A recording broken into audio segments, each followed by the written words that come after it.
Oi turma, tudo bem com vocês? Espero que sim. Estamos aqui para mais uma aula de História do 8º ano. Dessa vez nós vamos dar continuidade ao conteúdo da aula passada, que foi sobre a Revolução Francesa. Então é aquele mesmo esquema. Antes de vocês continuarem o vídeo, já peguem o material, livro didático, caderno, lápis, caneta e agenda, para nós iniciarmos nossa aula, certo? Na aula passada, nós estudamos sobre a Revolução Francesa, né? Como o próprio nome diz, aconteceu na França, lá no século XVIII, e foi uma revolução importantíssima que até hoje tem influência na nossa Constituição, na nossa sociedade, no nosso cotidiano, né? Enfim, nós havíamos estudado o início da Revolução Francesa, o contexto em que a França se encontrava. Estudamos também ali a Revolução de fato, a divisão do poder em grupos, né? E estudamos também o fim da Revolução, né? Que foi através de um golpe de Estado, conhecido na história como 18 Brumário.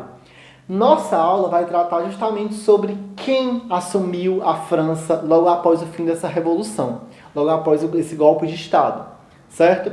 Que foi a figura conhecida por todos nós como Napoleão Bonaparte, que dá início aí à Era Napoleônica, ao período napoleônico. E aí vocês devem estar se perguntando quem foi o Napoleão Bonaparte? Quem era esse cara, né? O Napoleão Bonaparte, ele era um militar, né? Ele era um general do exército francês, um dos generais, e ele começou a ganhar muito poder ali no século XVIII, né? No início do século XVIII. Por quê? No fim do século XVIII, aliás, porque nas empreitadas do exército, ele, como general, estava conquistando muito território. Então, sobre o seu domínio, né, o exército francês estava conquistando território, estava expandindo seu território. Então, ele começou a ficar muito famoso. Então, quando a gente vai ter aí o fim da Revolução em 1799, através do golpe de Estado, a burguesia da França consegue dar o golpe no evento conhecido como 18 Brumário, e aí leva o nome de Napoleão Bonaparte como um dos possíveis líderes para assumir a França. E aí o Napoleão Bonaparte assume a França, que tem um período que a gente chama de cônsule, ainda não é o Império Napoleônico, mas é o Consulado Napoleônico. E ele assume o poder na França com o propósito de restituir a França, de voltar à normalidade, de trazer prosperidade para a França. Por quê? Porque ela havia passado por uma crise econômica muito forte. Então Napoleão Bonaparte ele surge aí com a ideia, né, com o lema de organizar e trazer prosperidade para a França. O Napoleão ele vai instituir algumas medidas na França, entre elas vai ter a centralização do poder, a gente vai ter também nesse período um aumento na cobrança de impostos para poder devolver a economia francesa, né? Nós vamos ter também a construção de muitas obras, então assim, até algumas obras para embelezar a cidade, embelezar Paris, que era a capital francesa, vão ser feitas. Um exemplo disso é o Arco do Triunfo, que é um dos cartões postais da França. Então, com essa ideia de melhorar a economia da França, Napoleão ele começa a ter muito poder, certo? Em 1804 é organizada uma assembleia na França para a escolha do novo imperador e o Napoleão Bonaparte ele é eleito. Então, a partir de 1804, a gente vai ter o início do período Império Napoleônico, da Era Napoleônica. Entendido? Nessa era napoleônica, uma das primeiras medidas é a instalação e a aprovação do novo Código Civil da França. Nesse novo Código Civil, que também é conhecido como Código Civil Napoleônico, a gente vai ter a lei da igualdade de todos perante a lei, nós vamos ter a separação do Estado e da Igreja, né? Agora um vai trabalhar independente do outro, vamos trabalhar cada um no seu canto. A gente vai ter o direito à propriedade privada, as pessoas vão poder agora ter seus bens próprios. Nós vamos ter também a instalação do casamento civil, agora as pessoas podem casar civil, de maneira civil, né, com papel. E além disso, nós vamos ter alguns pontos também que desfavorecem muito a população. Proibição de greves, de sindicatos, de manifestações contra o governo de Napoleão, e nós vamos ter também uma desigualdade crescente aí entre homens e mulheres. As mulheres cada vez mais ficavam ali esquecidas dentro de casa e os homens é que tinham participação política e tinham poder político, certo? Então esse Código Civil trouxe essas diferenças.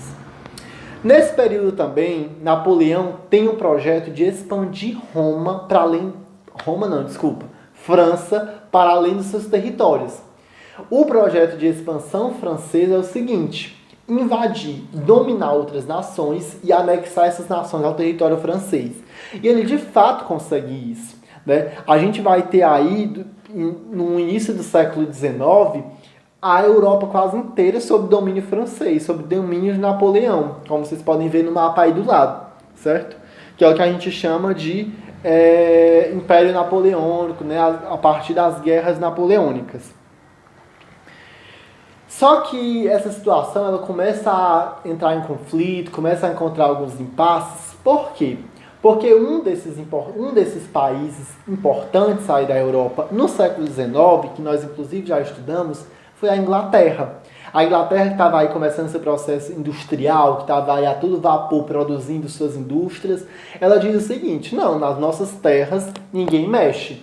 Então Napoleão, ele meio que encarou aquilo ali, aquela rejeição da Inglaterra como uma guerra, e ele decide que agora a Inglaterra será nosso rival. Como ele não poderia invadir a Inglaterra, porque seria meio difícil, né? Porque a Inglaterra fica ali numa ilha um pouco distante dos outros países da Europa, ele decretou o bloqueio continental. O que era o bloqueio continental, pessoal? Nada mais era do que o seguinte acordo: as nações europeias não poderiam mais comercializar com a Inglaterra. Lembre-se, a Inglaterra era o grande poder industrial da época. E agora as nações não poderiam mais comercializar com ela. Porque eles comercializassem, teriam suas terras invadidas, teriam seu território dominado pelo exército francês. E aí foi um pavor, né? Muitas nações foram invadidas pelo exército de Napoleão, inclusive a Espanha. E aí a gente vai ter dois casos particulares muito importantes para a nossa história. Inclusive faz parte da história do Brasil. O primeiro é Portugal, o segundo é a Rússia. Por que Portugal, professor? Portugal era um dos principais aliados econômicos da Inglaterra. Se ele não podia mais comercializar com a Inglaterra, como é que ele ia conseguir manter sua economia? Então, o que o imperador, que é o rei, na verdade, de Portugal, faz é o seguinte, né? Ele planeja ali uma estratégia para deixar Portugal, abandonar Portugal, junto com toda a família real e todas as riquezas ali de Portugal. Então, é nesse período que Dom João VI, que era o rei de Portugal, ele sai com a família dele, com mais de 10 mil portugueses, para o Brasil, com a riqueza, com a biblioteca, enfim, com o seu poder ali, com o seu governo, e ele vem para a principal colônia, que era o Brasil. Então, a gente vai ter o primeiro conflito, que vai ser com Portugal, né, que não vai se deixar ser invadido pela França, porque ele foge antes. E o segundo conflito que nós vamos encontrar é contra a Rússia. Por quê? Porque a Rússia ela possuía uma extensão territorial bem ampla e que seria difícil para Napoleão dominar de primeira. O que é que o exército francês faz? Vai em direção à Rússia. O Napoleão organiza o exército em mais de 600 mil homens, quase 1 bilhão de pessoas, né? Mais de meio milhão de pessoas. E aí marcha em direção à Rússia. O que é que acontece? A Rússia se prepara e ela lança uma estratégia chamada de estratégia da terra arrasada. O que é que ela faz? Como era um percurso extenso, até o exército chegar ali na principal centro político da Rússia, demoraria dias, né? Dias e dias. Então, o governo russo, ele acaba, né? Ele destrói todos os suprimentos que vão ter nas cidades aí desse percurso.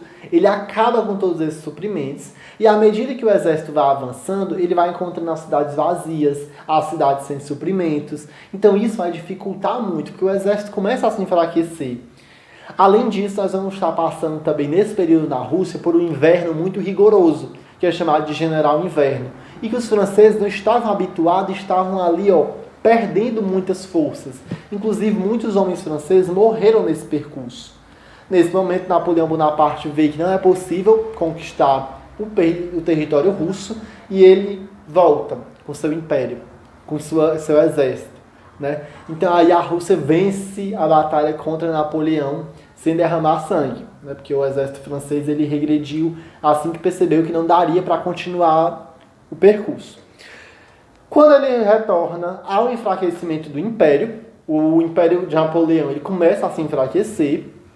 A partir disso, a gente vai ter uma aliança contra os inimigos. Dos inimigos, aliás.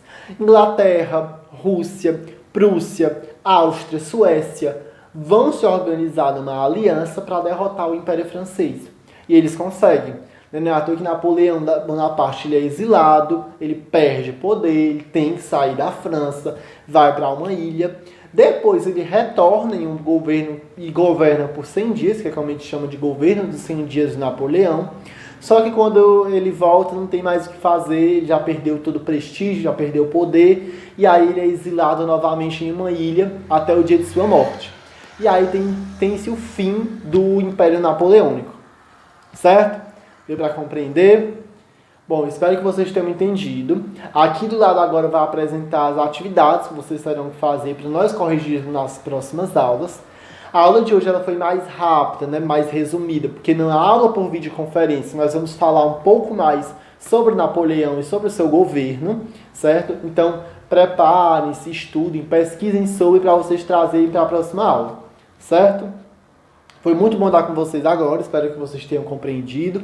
Qualquer coisa vocês podem voltar aí para o início da aula e na próxima aula nós nos vemos para corrigir a atividade. Foi muito bom estar com vocês. Até a próxima. Tchau, tchau.